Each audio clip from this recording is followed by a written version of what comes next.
Hi, my name is Maya. I'm 19 years old. On April 21st, I died on the River Road outside Lexington, Kentucky, when my car lost control during a thunderstorm and rolled into a ravine on County Road 47. But before that night, I was just a girl trying to hold everything together. Most people called me mature for my age. Teachers loved me. My boss at my aunt's diner trusted me to close up alone. But the truth is, I was tired. The kind of tired sleep doesn't fix. My dad left when I was 9. My mom works double shifts at a nursing home, so I watch my little brother after school. Then I go to the diner and serve coffee to farmers and truckers until closing. I smile.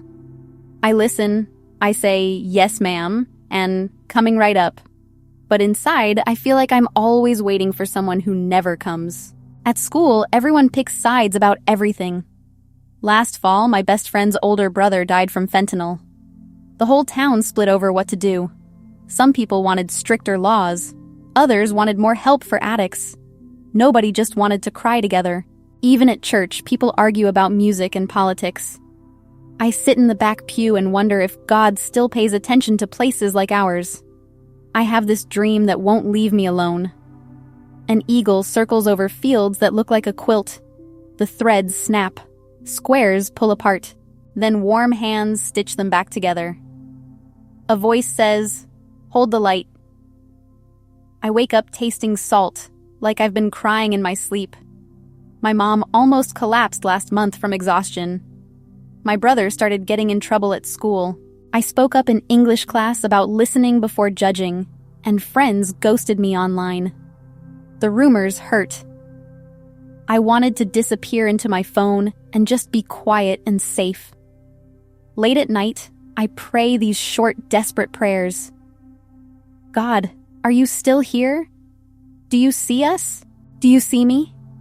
I write in my journal, "What light am I supposed to hold?" and underline it 3 times. That April evening, a thunderstorm hit while I was closing the diner. I drove home alone on the river road. Rain hammered the windshield. I saw the fallen branch too late. My car swerved, fishtails, and rolled into the ravine. Everything went white. Then nothing. Just darkness, like a curtain falling. The darkness didn't last long. First came silence. Not the scary kind. The kind that feels like rest after crying, like snow falling at midnight when the whole world sleeps. Then I realized I was standing. My feet touched soft ground. I looked down and saw a field of wheat. But the wheat glowed from the inside, golden and warm. Each stalk swayed even though there was no wind. I wasn't breathing. That should have scared me. But it didn't. I felt more alive than I'd ever been. Lighter. Free. In the distance, I saw a river. The water was clear as glass and moved without making a sound. Beyond it, the sky glowed like morning just before sunrise. Everything felt familiar, like coming home to a place I'd never been. Then I felt him before I saw him.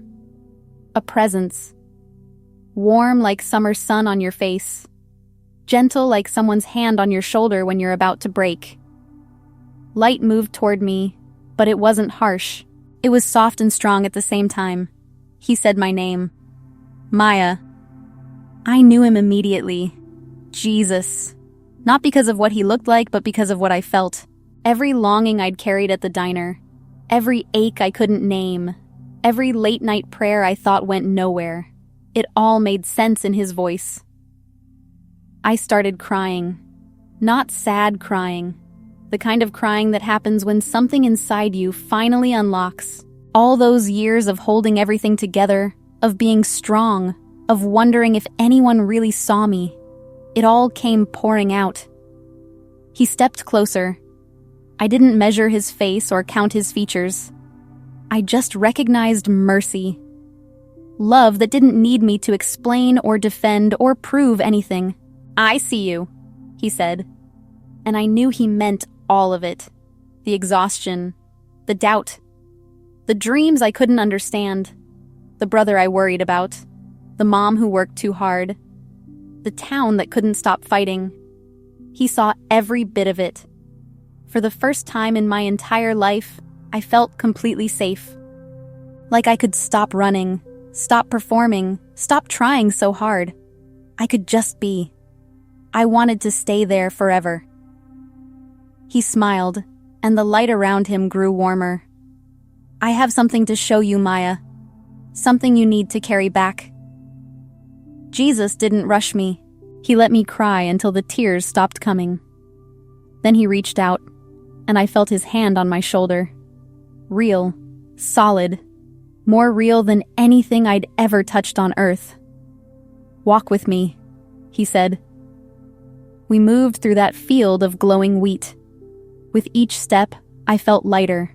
The weight I'd carried for years, the responsibility, the fear, the loneliness, it all started lifting. You've been asking if I see you, he said. His voice was gentle but clear. I've always seen you, Maya. Every late shift at the diner, every time you helped your brother with homework when you were exhausted, every night you prayed and wondered if I was listening. My throat tightened. It didn't feel like you were there. I know. He stopped walking and turned to face me. But I was. In your mother's smile when she came home, in the old man at the diner who always left you extra tips, in the friend who texted to check on you. I was there, speaking through love, even when you couldn't hear my voice clearly. He gestured ahead, and suddenly I saw something that took my breath away. A huge tapestry stretched across the sky. Threads of light woven together, golden, silver, crimson, blue. Some threads glowed bright. Others looked frayed and dark, smoking at the edges.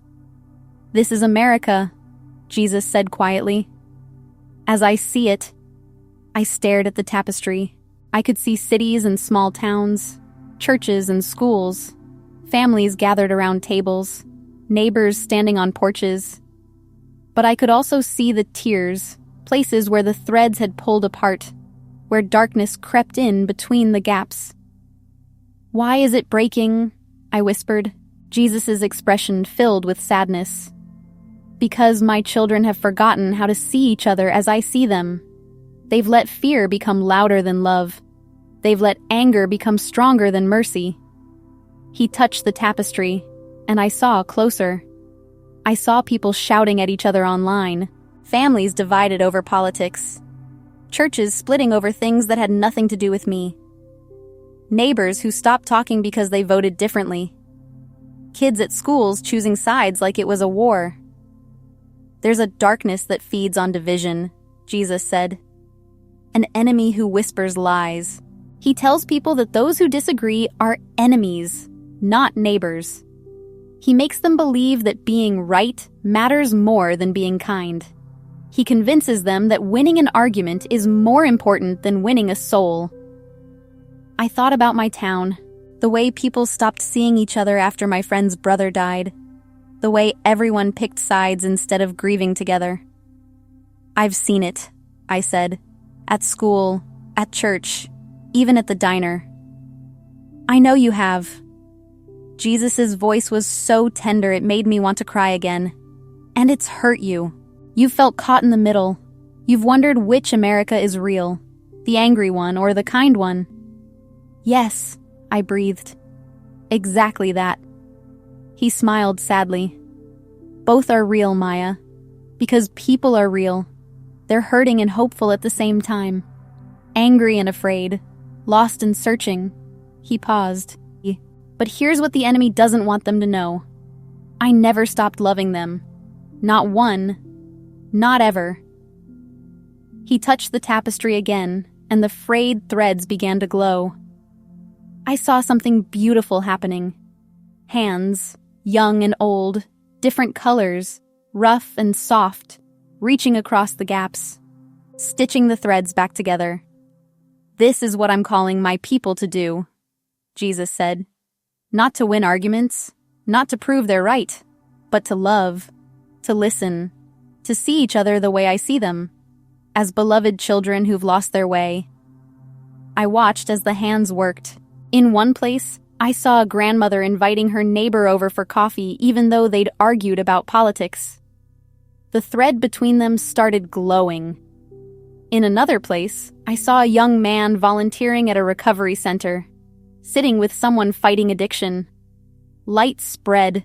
Hospitality heals what argument cannot, Jesus said. When people break bread together, when they share stories instead of shouting opinions, the enemy loses his power. I saw churches, not big fancy ones, just ordinary steeples in small towns, ringing bells. People pausing in fields, in hospitals, in school cafeterias, bowing their heads, praying. Prayer, Jesus whispered.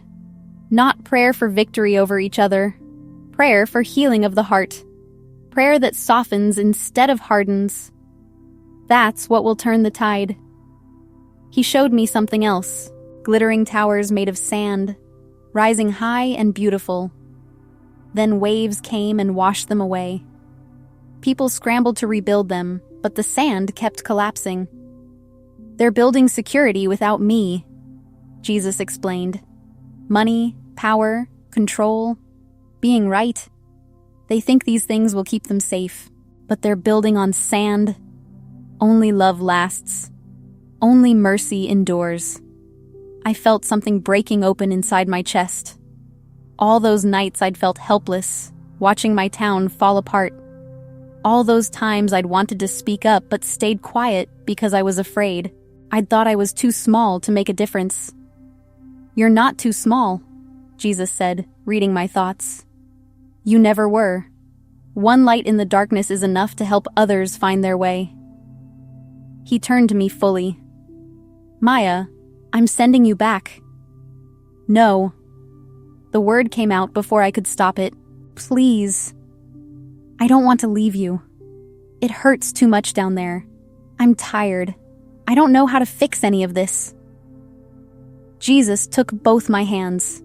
His eyes were full of love so deep I thought I might drown in it. You don't have to fix it, he said gently. You just have to hold the light. Love your neighbors. Forgive quickly. Serve quietly. Pray constantly. The rest is my work, not yours. But what if they don't listen? My voice broke. What if I'm not enough?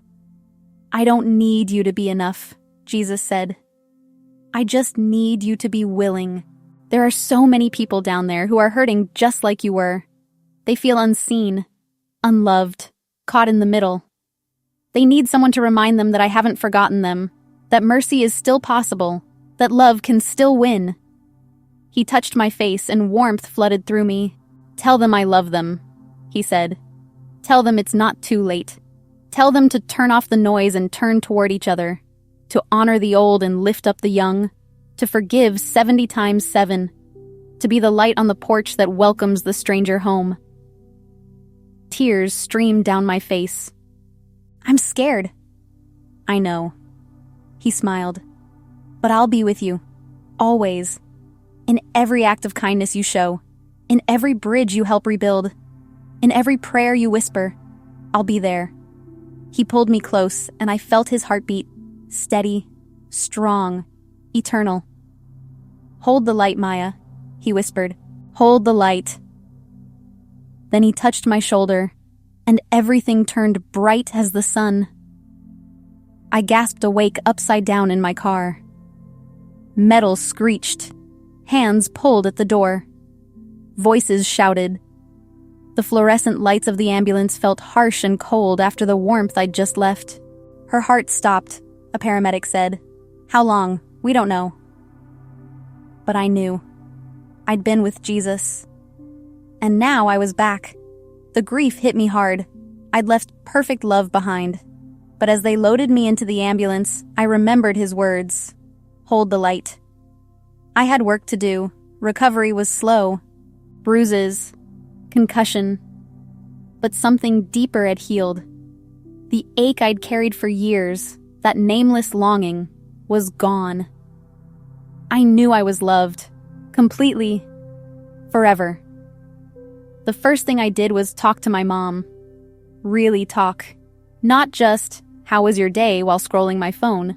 I told her I was sorry for not seeing how hard she worked. We sat on the couch, and I held her hand, and we cried together. She told me she'd been scared she was failing us. I told her she was my hero. My brother and I started playing cards after dinner instead of me disappearing to my room. He told me about the kids bullying him at school. I listened, really listened, the way Jesus had listened to me. At the diner, I started something simple. I asked my aunt if we could put a sign in the window. Porch light hour, 7 p.m. Turn on your light. Say hello to your neighbor. No debates, just names and needs. The first night, 3 houses lit their porches. By the next week, a dozen. People started stepping outside, waving, learning each other's names again. The farmer who'd argued with the teacher at the school board meeting brought her tomatoes from his garden. She cried. At church, I shared what Jesus told me. Not to scare people, not to make predictions, just to remind them, God sees us. He loves us. It's not too late to choose mercy over anger, to stitch the quilt back together with forgiveness. Some people called me crazy. Others listened quietly, eyes wet with tears. An older man came up after and said, I've been so angry. I forgot how to be kind. Thank you for reminding me. I still get tired. I still struggle. But now I know I'm not holding everything together alone. Jesus is with me in every conversation, every act of kindness, every prayer, and I'm holding the light. One small flame, hoping others will light theirs too, because He loves us, all of us, and love always wins.